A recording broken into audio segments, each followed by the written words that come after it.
มาทุกคนมากินหมึกย่างน้ำกันมากับคนน้อยมาเลยนะ โอ้ป่วนขนาดเจียวขวำไปทุกคนยังเหลือน้อยเดียว โอ้ยก่อนจะได้กินนะมาทุกคนแซ่บแล้วกันหมึกย่างตัวนี้นะครับนี่ไง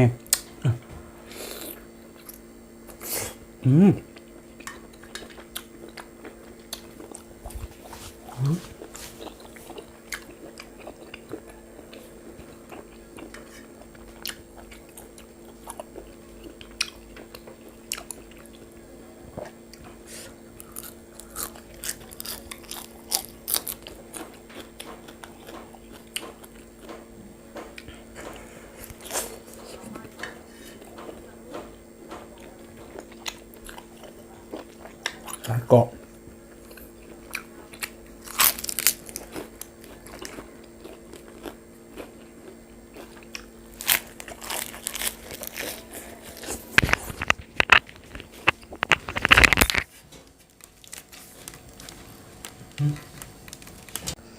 มาพี่น้องมากินตัว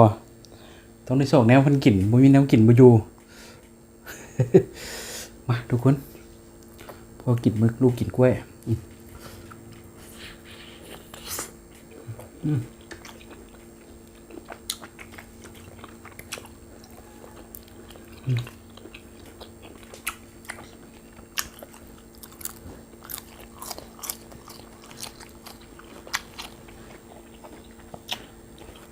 มีหลายคนถามหา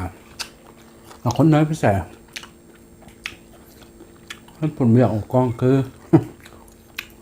มันดื้อ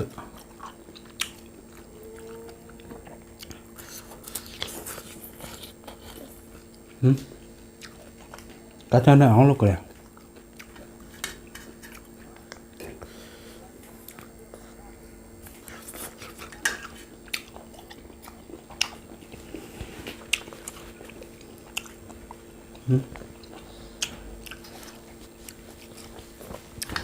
โอ้โน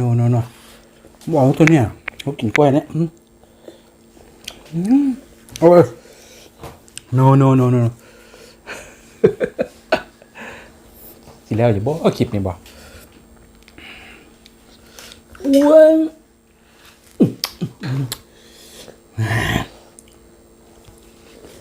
สาง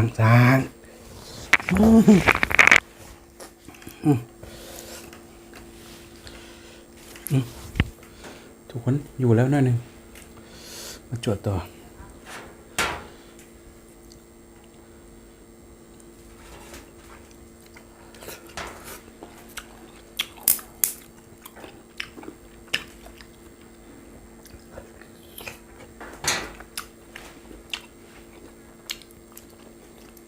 เจ้าขวม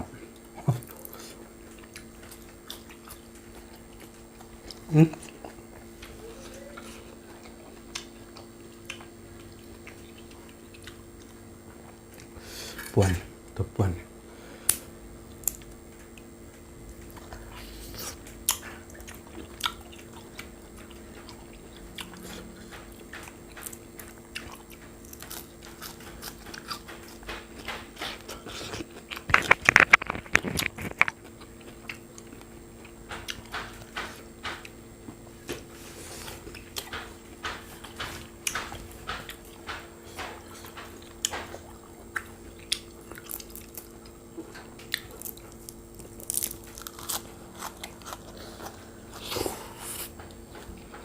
หนังนี่มีนั่นเล่นอ่ะ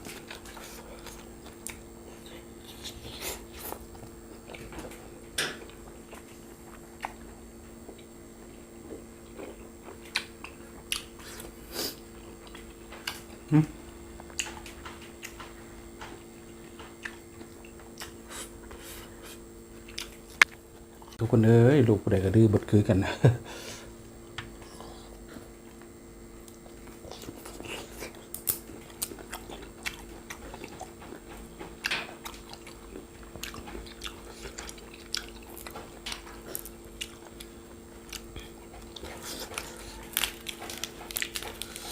กำลังอยู่ดิ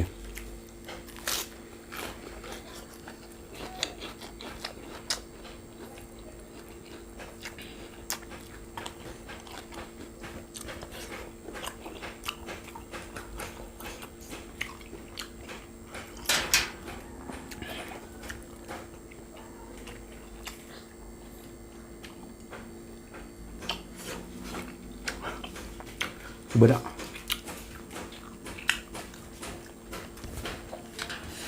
no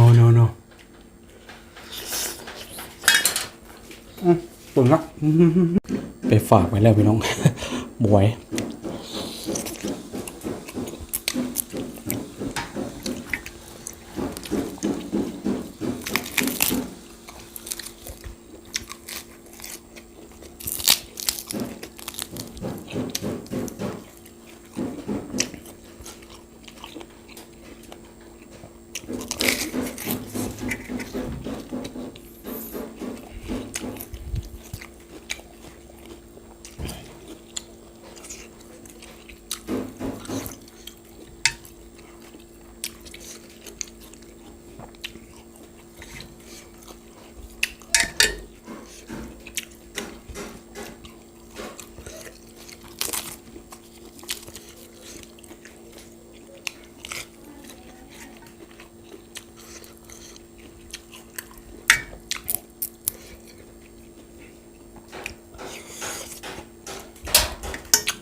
หนวดชอบ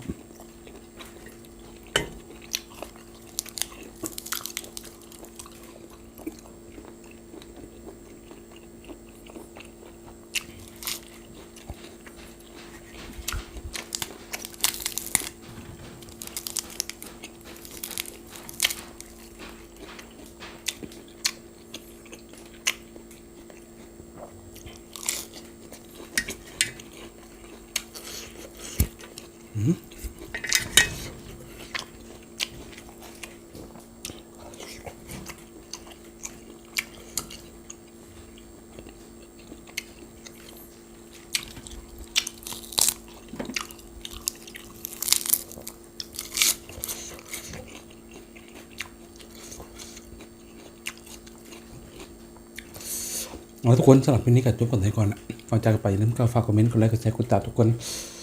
วันนี้ป่วนชุดมือ ถัดพลาดประการอะไรก็ต้องขอทุกคนไปนะทุกคนนะทุกคนกินแล้วคลิปนี้ไปแล้วสบายดี